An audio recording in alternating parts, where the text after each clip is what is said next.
of the Medicine Buddha, translated from Sanskrit into Chinese by the Tang Dynasty Tripitaka Master Xuanzang, translated into English by Min Tan and P.D. Lee, 2001, edited in blue by Daisy Spirit and Enid Spirit, according to the instructions of the kind mentor Benny Spirit, of Buddha's Practice Incorporated in June 2024.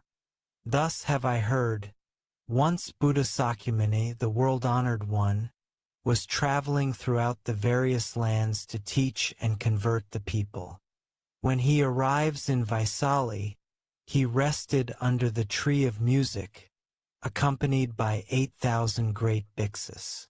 An immeasurably great assembly, including 36,000 great bodhisattvas as well as kings, great ministers, Brahmins, laymen and women, the 8 types of divinities and other human and non-human beings, gathered respectfully around the Buddha as he preached the Dharma. At that time, the Bodhisattva Manjusri, Prince of the Dharma, receiving the awesome spiritual power of the Buddha, rose from his seat, adjusted his robe to bare his shoulder and knelt on his right knee. He bowed deeply, and with palms joined, respectfully addressed the Buddha. World-honored one, may I please request you to explain the various names and titles, the great, past vows and the superlative virtues of the Buddhas, so that those who are listening to you will be freed of karmic obstructions, while in the future, sentient beings in the Dharma semblance age will also derive great benefit and joy.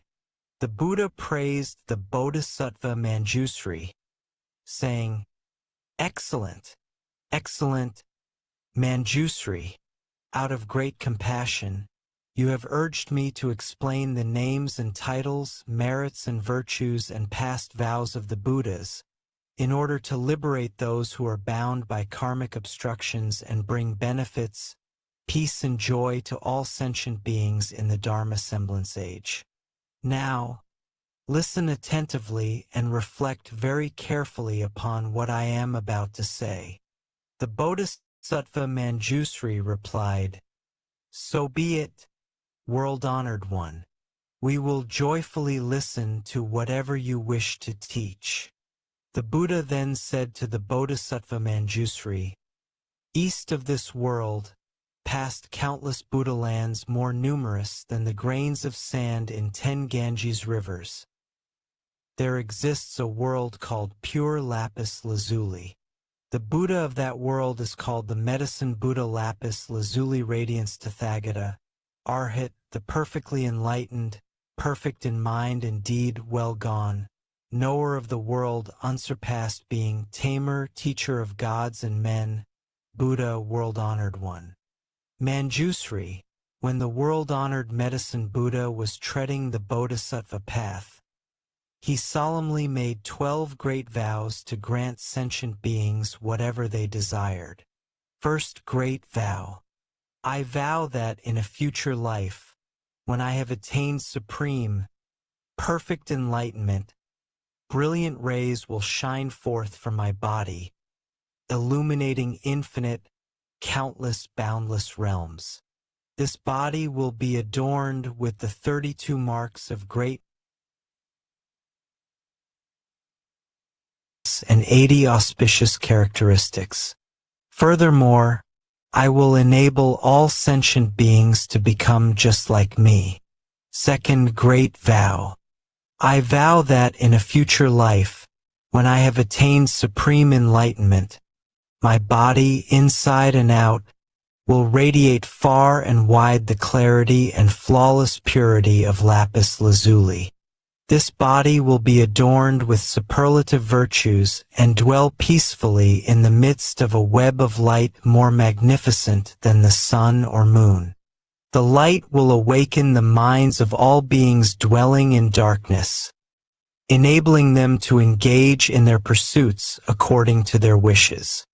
Third great vow: I vow that in a future life, when I have attained supreme enlightenment, I will, with infinite wisdom and skillful means, provide all sentient beings with an inexhaustible quantity of goods to meet their material needs.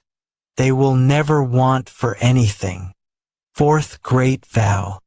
I vow that in a future life, when I have attained supreme enlightenment, I will set all who follow heretical ways upon the path to enlightenment. Likewise, I will set those who follow the Sravaka and Pratika Buddha ways onto the Mahayana path. Fifth Great Vow. I vow that in a future life, when I have attained supreme enlightenment, I will help all the countless sentient beings who cultivate the path of morality in accordance with my Dharma to observe the rules of conduct, precepts, to perfection, in conformity with the three root precepts. Even those guilty of disparaging or violating the precepts will regain their purity upon hearing my name and avoid descending upon the evil paths. Sixth Great Vow. I vow that in a future life, when I have attained supreme enlightenment, sentient beings with imperfect bodies, whose senses are deficient, who are ugly, stupid, blind, deaf, mute, crippled, hunchbacked, leprous, insane, or suffering from various other illnesses will, upon hearing my name, acquire well-formed bodies, endowed with intelligence, with all senses intact. They will be free of illness and suffering. Seventh Great Vow. I vow that in a future life, when I have attained supreme enlightenment, sentient beings afflicted with various illnesses, with no one to help them, nowhere to turn, no physicians, no medicine, no family, no home, who are destitute and miserable will, as soon as my name passes through their ears, be relieved of all their illnesses. With mind and body peaceful and contented, they will enjoy home, family, and property in abundance, and eventually realize unsurpassed supreme enlightenment. Eighth Great Vow. I vow that in a future life, when I have attained supreme enlightenment, those women who are extremely disgusted with the 100 afflictions that befall women and wish to abandon their female form, will, upon hearing my name, all be reborn as men. They will be endowed with characteristics of Buddhas and eventually realize unsurpassed supreme enlightenment. Ninth Great Vow. I vow that in a future life, when I have attained supreme enlightenment, I will help all sentient beings escape from the demon's net and free themselves from the bonds of heretical paths. Should they be caught in the thicket of wrong views, I will lead them to correct views, gradually inducing them to cultivate the practices of Bodhisattvas and swiftly realize supreme, perfect enlightenment. Tenth Great Vow. I vow that in a future life, when I have attained supreme enlightenment, those sentient beings who are shackled, beaten, imprisoned, condemned to death or otherwise subjected to countless miseries and humiliations by royal decree, and who are suffering in body and mind from this oppression, need only hear my name to be freed from all these afflictions, thanks to the awesome power of my merits and virtues. 11th Great Vow. I vow that in a future life, when I have attained supreme enlightenment, if sentient beings who are tormented by hunger and thirst, to the point of creating evil karma in their attempts to survive, should succeed in hearing my name, recite it single-mindedly and hold fast to it, I will first satisfy them with the most exquisite food and drink. Ultimately, it is through the flavor of the Dharma that I will establish them in the realm of peace and happiness. 12th Great Vow. I vow that in a future life, when I have attained supreme enlightenment, if sentient beings who are utterly destitute, lacking clothes to protect them from mosquitoes and flies, heat and cold, and are suffering day and night, should hear my name, recite it single-mindedly and hold fast to it, their wishes will be fulfilled. They will immediately receive all manner of exquisite clothing, precious adornments, flower garlands and incense powder, and will enjoy music and entertainment to their heart's content. Manjusri, these are the 12 sublime vows made by the world-honored medicine Buddha Lapis Lazuli Radiance Tathagata, Arhat, the perfectly enlightened, when he was cultivating the Bodhisattva path. Manjusri, as to these great vows made by the medicine Buddha while he was following the Bodhisattva path, as well as the merits, virtues, and adornments of his Buddha land, I cannot possibly describe them all, not even if I were to speak for an aeon or more. However, this Buddha land is utterly pure. You will find no women, no evil paths, nor even cries of suffering there. In this land, the ground is made of lapis lazuli, the boundaries are demarcated with golden cords, the towns, towers, palaces, pavilions, as well as the balconies, windows, and draperies are all made of the 7 treasures. The merits, virtues, and adornments of this realm are identical to those of Amitabha Buddha's pure land in the West. In this land dwell 2 great Bodhisattvas, universal solar radiance and universal lunar radiance. Among the countless Bodhisattvas, they are the leaders. Each in turn will succeed the medicine Buddha and succeed to his true Dharma treasury. For these reasons, Manjusri, all devout men and women should vow to be born in this land. Buddha Sakyamuni then told the Bodhisattva Manjusri, there are sentient beings who cannot tell right from wrong. They are greedy and mean, do not practice charity, and do not understand the rewards of generosity. They are ignorant and unintelligent. Lacking the foundations of faith, they amass riches which they assiduously hoard. Whenever they come across anyone seeking charity, they become annoyed. If forced to give, they feel as much pain and regret as if they were parting with their own flesh. Moreover, there are also countless sentient beings who are miserly and avaricious. They spend time amassing wealth, while not daring to spend it even on themselves, let alone on parents, spouse, children, servants, or beggars. Upon their death, these stingy persons will descend onto the paths of hungry ghosts or animality.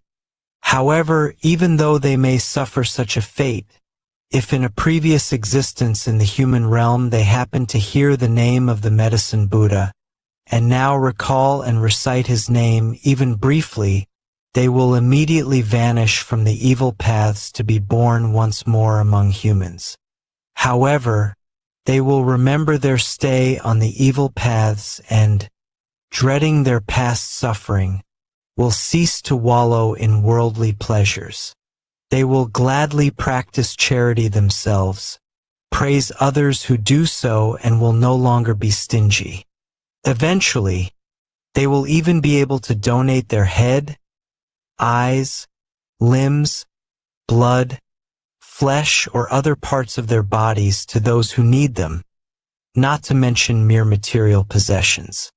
Moreover, Manjusri, there are sentient beings who have accepted the teachings of the Tathagata but have violated the precepts, moral rules, or they have not violated the precepts but have broken the regulations. Or else, while they have violated neither the precepts nor the regulations, they have disparaged right views. Or they have not disparaged right views but have abandoned extensive study of the Dharma and thus cannot explain the profound meaning of the sutras preached by the Buddha. Or else, although they may be learned, they have grown conceited. Because conceit clouds the mind, they believe that they are in the right and others are in the wrong. Therefore, they deprecate the correct Dharma and ally themselves with demons. Such deluded persons not only follow wrong views themselves, they also lead countless other sentient beings into the same great pitfall. These sentient beings are bound to wander endlessly on the paths of hell, animality, and hungry ghosts. Yet, if they should succeed in hearing the name of the Medicine Buddha, they will abandon their evil conduct forthwith to cultivate wholesome ways, and thus avoid descending upon the evil paths. Even those who cannot abandon evil practices or cultivate wholesome teachings, and thus descend onto the evil paths, can still benefit from the awesome power of the Medicine Buddha's past vows. If through this power they should hear his name even briefly, their lives on the evil paths will end and they will be born again in the human realm. They will hold correct views, diligently pursue their practice, and tame their minds. They will then be able to abandon the home life to become monks or nuns. They will uphold and study the Dharma of the Tathagatas rather than disparaging and violating it.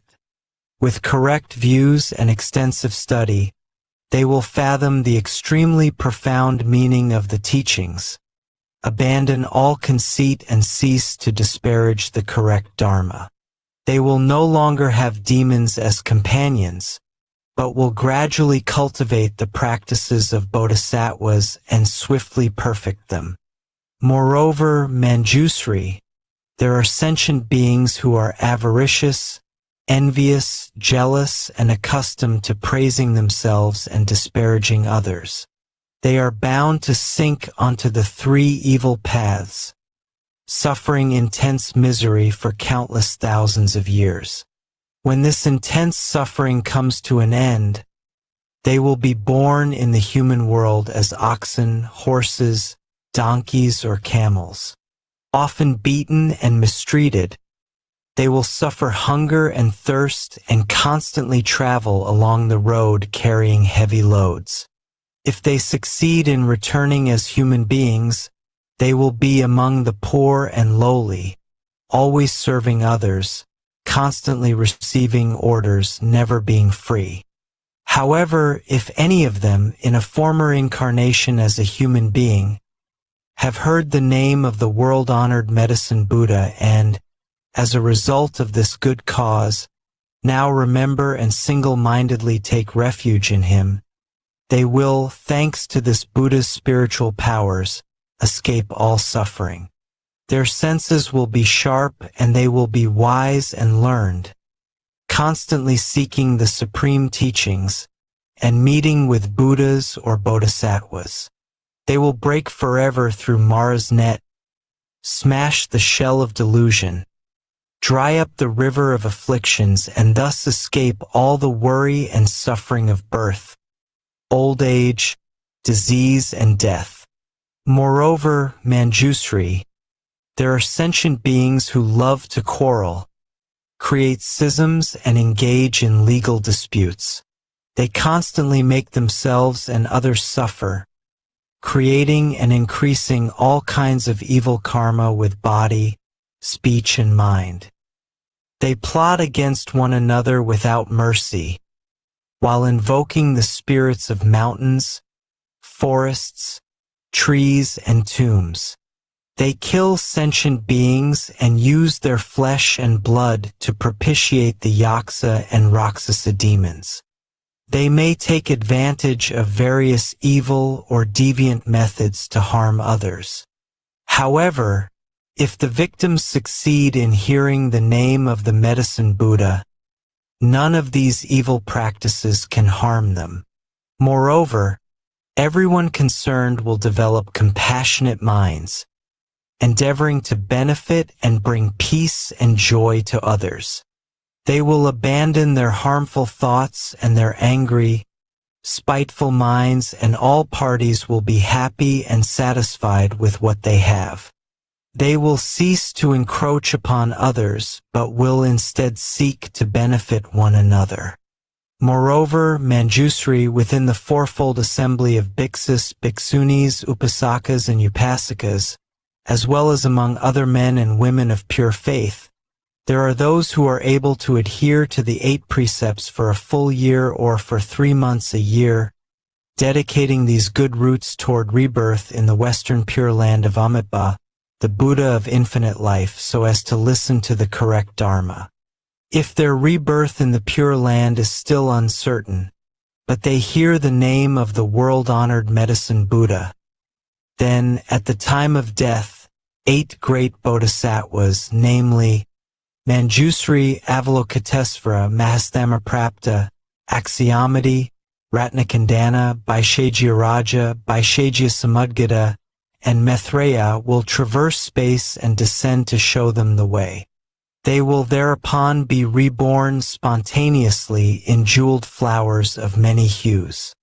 Moreover, there are those who are born in the celestial realms, thanks to hearing the name of the Medicine Buddha. Despite their birth in the celestial realms, their good roots are still not exhausted, and thus they will not be born again on the evil paths. When their lifespan in the celestial realms comes to an end, they may return to the human world as wheel-turning kings, ruling over the 4 continents around Mount Sumeru. With awesome virtues and ease, they will set countless hundreds of thousands of sentient beings onto the path of the 10 virtues.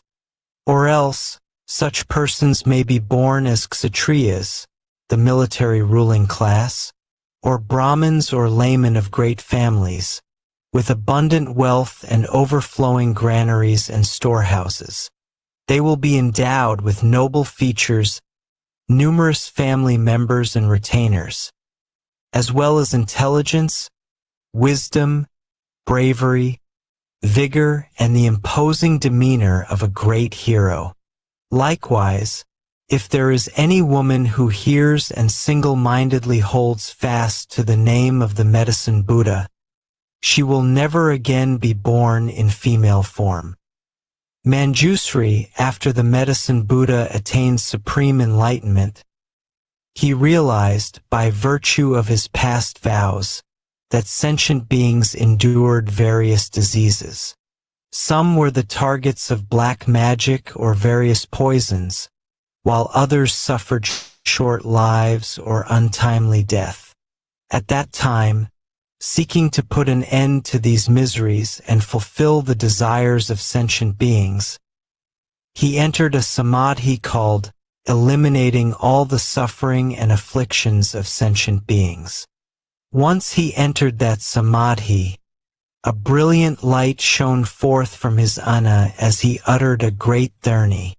Namo Bhagavate Vaishajaya Guru Vedurya Prabharjaya Tathagataya. Art hate Samyak Sambadhaya Tadayatha. Om Vaishaji Vaishajya Samadgates Vaha. As soon as the Medicine Buddha, in his radiance, had uttered this dharani, the entire cosmos rumbled and shook. Brilliant lights shone forth, allowing all sentient beings to escape disease and suffering and enjoy peace and happiness. Manjusri, if you come across any man or woman suffering illness, you should constantly cleanse him, bathe him, and rinse his mouth. You should single-mindedly recite this dharani 108 times on his behalf, over his food, medicine, or water from which insects have been removed. Once he has consumed the food or drink, his illness and suffering will disappear. If the patient has a particular wish and single-mindedly recites this dharani, his wish will be fulfilled. He will be free of disease, enjoy a longer life, and, at death, be born in the realm of the Medicine Buddha. He will then be beyond retrogression and eventually realize supreme enlightenment.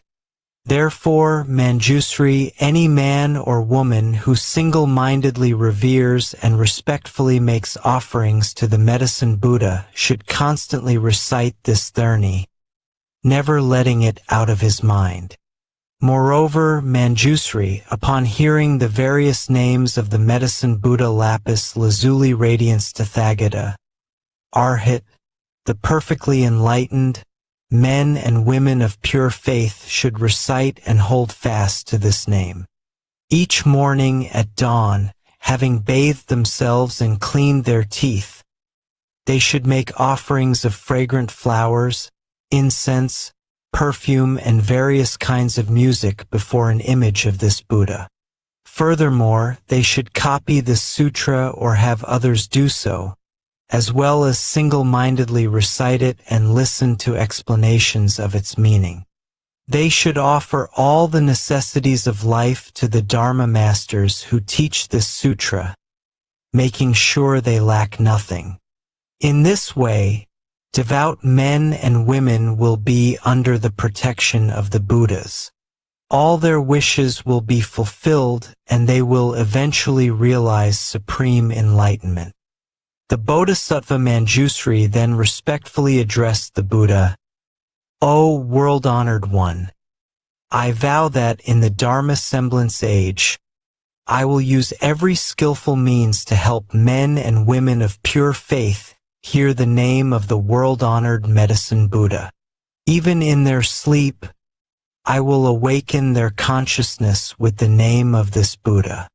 O world-honored one, if any devout person should read, recite and uphold this sutra or lecture upon it, explaining its meaning to others, or copy it or have others copy it, or if they should pay it the utmost reverence, adorning it with fragrant flowers, perfumes, incense powder and sticks, garlands, necklaces, banners, canopies, dance and music, and protecting it with precious, multicolored cloth, and if they should prepare a clean site, erect a high altar and place the sutra upon it, the four great celestial kings, their retinues as well as countless hundreds of thousands of other divinities, will thereupon proceed to this place to make offerings and guard this sutra. World-honored one, wherever this treasure of a sutra has spread and there are people capable of upholding it, you should know that, thanks to the Medicine Buddha's past vows, his virtues and the power of his name, the place will be free of untimely death. In that place, there will no longer be evil demons or spirits to sap the vital energy of the people. Even if there were, these devout men and women would recover, enjoying good health and peace of mind. The Buddha then spoke to Manjusri, So be it, Manjusri. It is just as you say. If men and women of pure faith wish to make offerings to the world-honored Medicine Buddha, they should first make an image of this Buddha, and then place it upon a pure, clean altar. They should scatter all kinds of flowers, burn all varieties of incense, and adorn the place with banners and pennants. For 7 days and nights they should adhere to the 8 precepts, consume only pure food, bathe and perfume themselves, put on clean, fresh clothing, and keep their mind undefiled, free of anger or malice. They should develop feelings of kindness, compassion, joy, and giving toward all sentient beings, while bringing them benefits, peace, and happiness. They should play music and sing the praises of the Medicine Buddha, while circumambulating his image in a rightward, clockwise direction. Moreover, they should bear in mind his merits, virtues, and past vows, while reading and reciting this sutra, reflecting on its meaning and explaining it to others. Whatever they wish will then be fulfilled, whether it be longevity, wealth, or anything else, such as official position or the birth of sons and daughters. Moreover, if any sentient beings suddenly suffer nightmares and witness all kinds evil omens, such as flocks of strange birds, or hundreds of ominous signs throughout their homes, they need only venerate the world-honored Medicine Buddha with all kinds of wonderful offerings, and the nightmares, evil omens, and inauspicious signs will all disappear, no longer able to cause them harm. If any sentient beings are in fear of water, fire, knives, poison, falling off a precipice, or of vicious beasts, such as wild elephants, lions, tigers, wolves, bears, venomous snakes, scorpions, centipedes, millipedes, infectious mosquitoes or gnats, they need only single-mindedly recall and recite the name of the Medicine Buddha, while respectfully making offerings to him, and they will escape all these terrors. If a country should be subject to foreign invasion, banditry, or rebellion, the inhabitants need only recall and recite the name of the Medicine Buddha, while paying homage to him, and all these calamities will likewise disappear.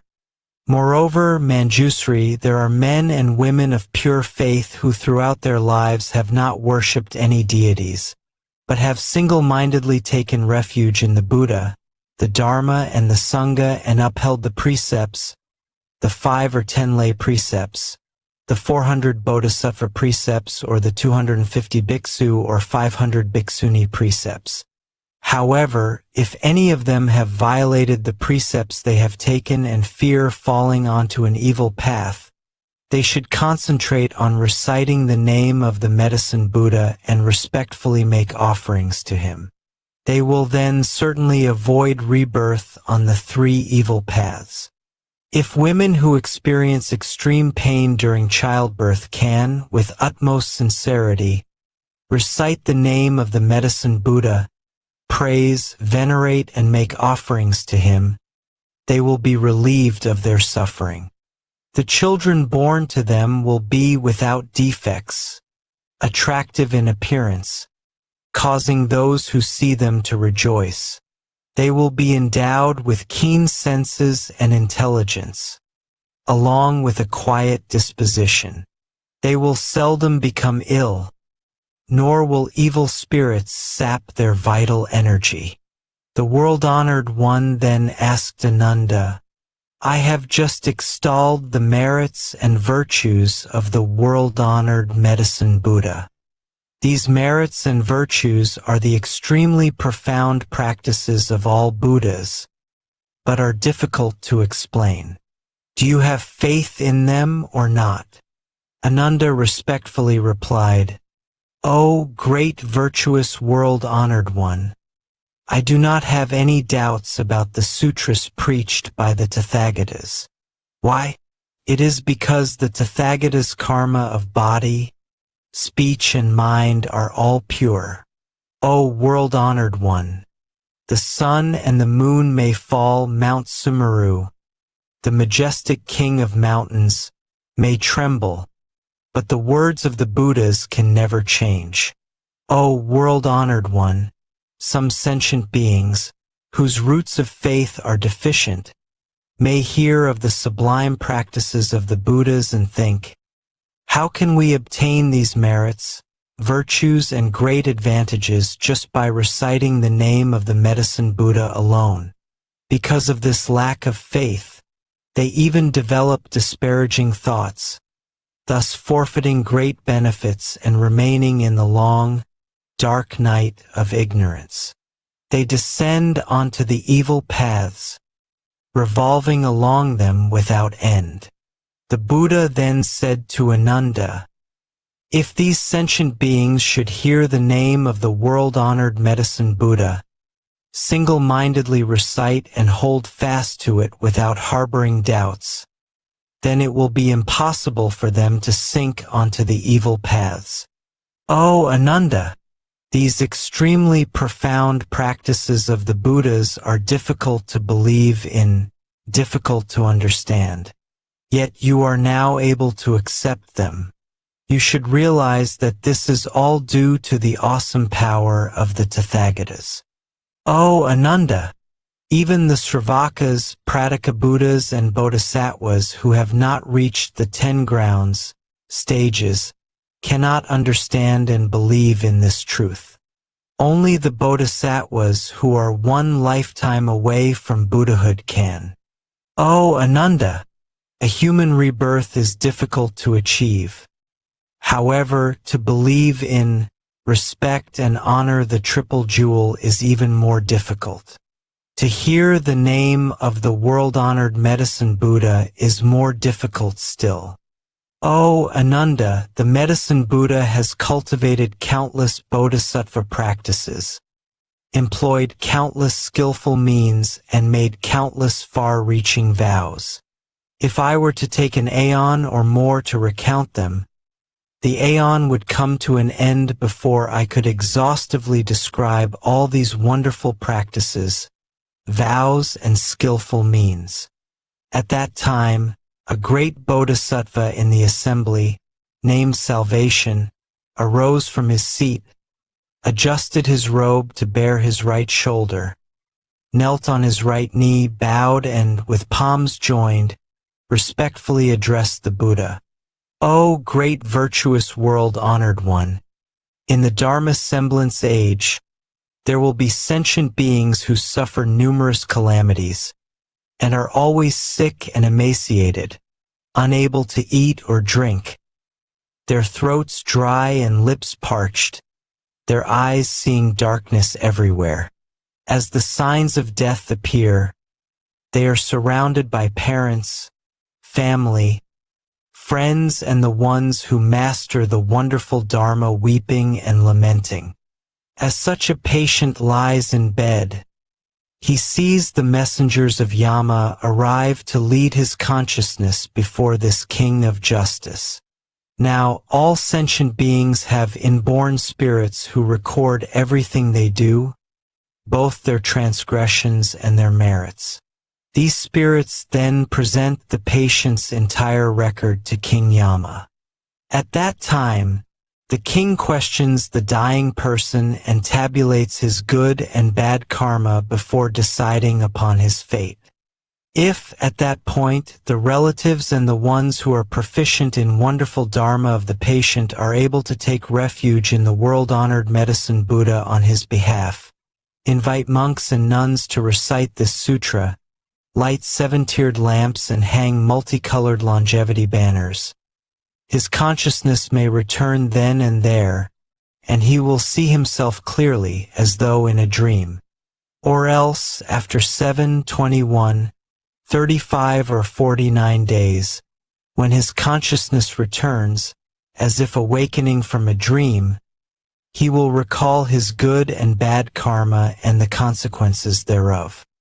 Having personally witnessed the consequences of karma, he will never again create evil karma, even if his life is in danger.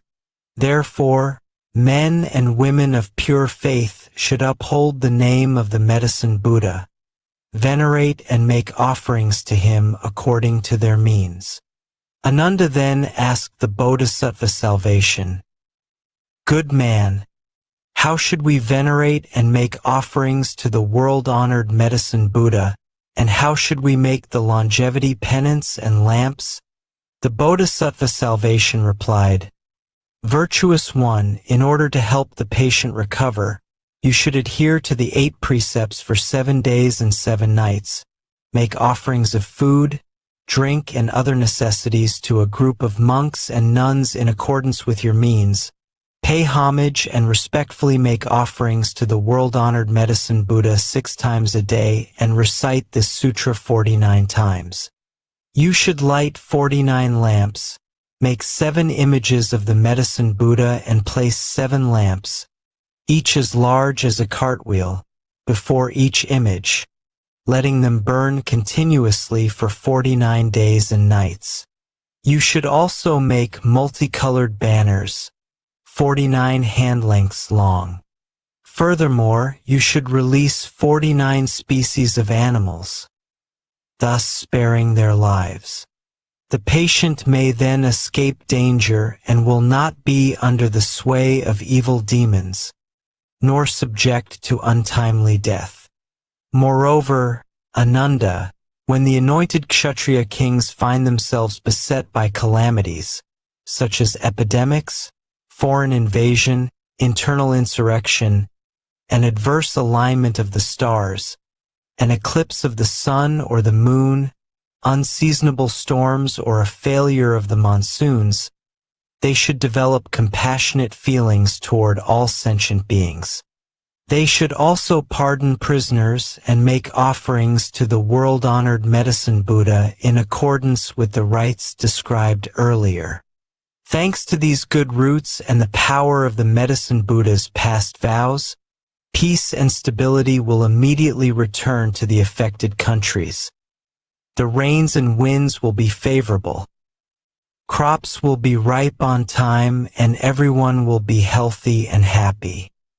The country will be free of evil yakshas out to harm the populace. All the evil omens will immediately disappear, and these anointed Kshatriya kings will enjoy greater longevity and vitality, finer appearance as well as greater health and freedom than ever before. O Ananda, the queens, consorts, princesses, royal heirs, great ministers, court ladies, officials or commoners who suffer disease and other misfortunes should also make offerings to the Medicine Buddha. They should make multicolored longevity banners, light lamps, ensuring that they burn continuously, liberate all kinds of animals, scatter flowers of various colors, and burn various kinds of incense renowned for their fragrance. They will then recover from disease and escape misfortune. Ananda then asked the Bodhisattva salvation, "Good man, how can an expiring lifespan be lengthened?" The Bodhisattva salvation replied, "Virtuous one, did you not hear the Tathagata explain the 9 forms of untimely death?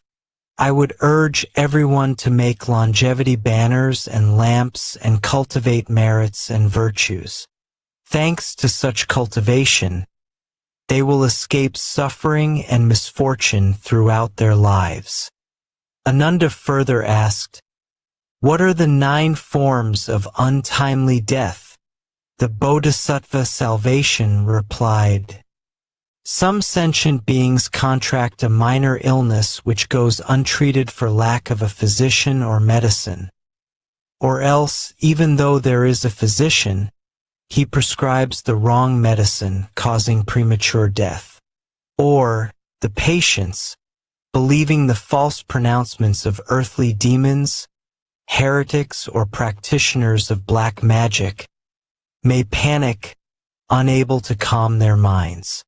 They may then engage in divination or perform animal sacrifices in order to propitiate the spirits, praying for blessings and longevity, all in vain.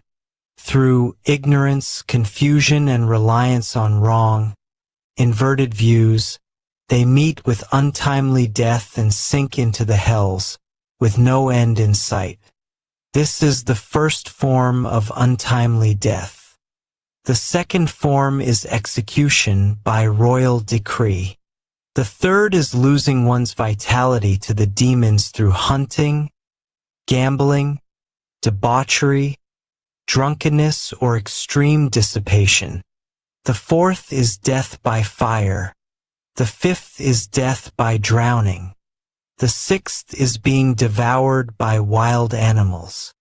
The seventh is falling off a mountain or a cliff.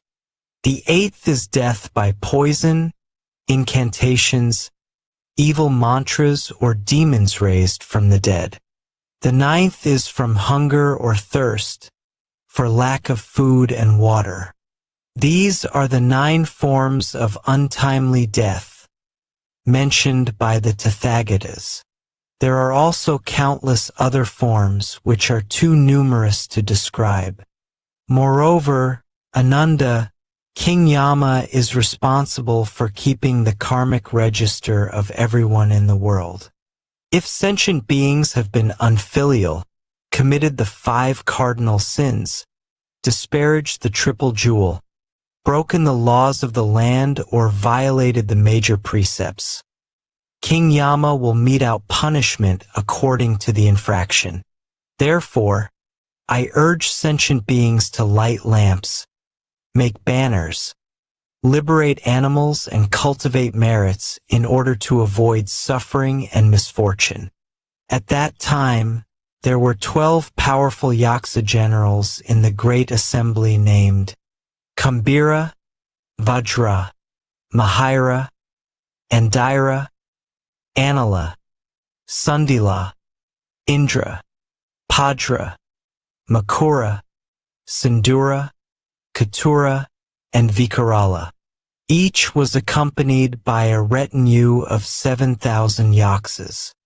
They all raised their voices in unison and said respectfully to the Buddha, "O world-honored one, today, thanks to the Buddha's awesome power, we have succeeded in hearing the name of the Medicine Buddha and no longer fear descending onto the evil paths.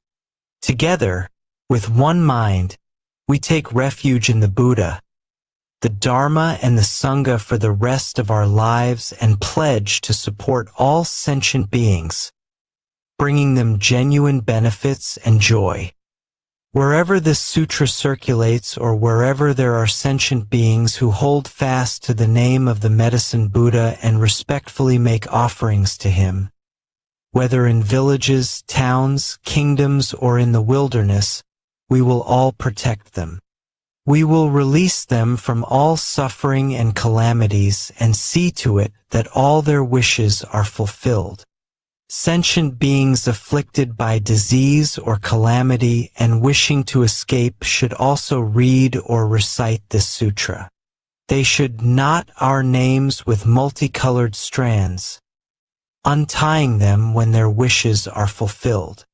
Thereupon, Buddha Sakyamuni praised the great Yaksa generals with these words, good indeed, great Yaksa generals.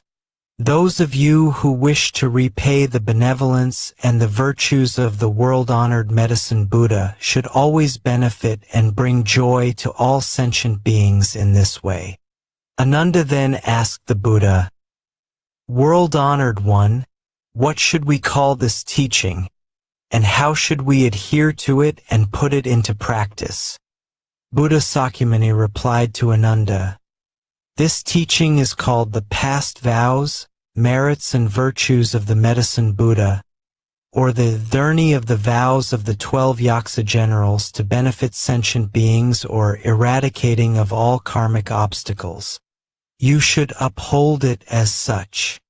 When Buddha Sakyamuni finished speaking, the great Bodhisattvas, as well as the great Sravakas, kings, ministers, Brahmins, laypersons, Devas, Nagas, Yaksas, Gandharvas, Asuras, Garudas, Kinnaras, Maharagas, and other human and non-human beings all rejoiced at the Buddha's words. They faithfully accepted them and put them into practice. Sutra of the Medicine Buddha Lapis Lazuli Radiance Tathagata. His past vows, merits, and virtues. Homage to the Medicine Buddha's great assembly of Buddhas and Bodhisattvas.